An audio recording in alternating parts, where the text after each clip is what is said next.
প্রিয় দর্শক, আসসালামু আলাইকুম। আপনারা সবাই কেমন আছেন? আশা করছি আপনারা সবাই ভালো আছেন। আজকে আপনাদের সামনে আরও একটি নতুন ভিডিও নিয়ে হাজির হয়েছি। অবশ্যই আপনারা এই ভিডিওটি শেষ পর্যন্ত দেখবেন। বন্ধুরা, আপনারা দেখতে পাচ্ছেন আমার হাতে একটি তাল ফল রয়েছে। এই তালটি কিন্তু পেকে গেছে। তো বন্ধুরা, এই পাকা তাল দিয়ে কিন্তু এটার ভিতরের যে আটিগুলো থাকে সেগুলো চেপে রস বের করে সেই রস দিয়ে কিন্তু বিভিন্ন ধরনের পিঠা, পায়েস, হালুয়া সহ বিভিন্ন কিছু তৈরি করা যায়। বন্ধুরা, এই তালের পিঠা কিন্তু অনেকেরই খুব পছন্দের এবং সুস্বাদু রয়েছে। বন্ধুরা, এছাড়াও এই তালগুলো দেখতে অনেকটা গোলাকার। তারপর এই তালগুলো যখন কাঁচা অবস্থায় থাকে তখন কিন্তু এটার উপরের অংশটা শক্ত এবং ভিতরের আটিটা অনেক নরম হয়ে থাকে।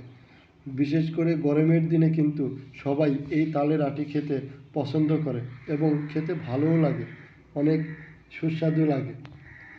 বন্ধুরা, আপনারা কিন্তু গ্রামের বিভিন্ন রাস্তার ধারে এই তালের গাছ দেখতে পাবেন। সেই গাছে তালের সিজনে অনেক রকম এরকম অনেক তাল গাছে ধরেছে। তো তাল কিন্তু কাঁচা অবস্থায় খাওয়া যায়, যেরকম আটিগুলো, এবং আটিগুলো শ্বাস কাঁচা অবস্থায় খাওয়া যায় এবং পাকলে এটার রসগুলো দিয়ে বিভিন্ন কিছু তৈরি করে খাওয়া যায়। তাই যদি আপনাদের এই তালটিকে ভালো লেগে থাকে বা তাল ফল যদি আপনাদের ভালো লেগে থাকে, তাহলে অবশ্যই এই ভিডিওতে একটি লাইক দিয়ে চ্যানেলটি সাবস্ক্রাইব করে দিবেন আর বেশি বেশি শেয়ার করে দিবেন। যদি কোনো মন্তব্য থাকে তাহলে আমাদেরকে অবশ্যই কমেন্টস করে জানাবেন। আবারও দেখা হবে নতুন কোনো ভিডিও নিয়ে আগামী পর্বে। সেই পর্যন্ত সবাই ভালো থাকবেন, সুস্থ থাকবেন। আল্লাহ হাফেজ।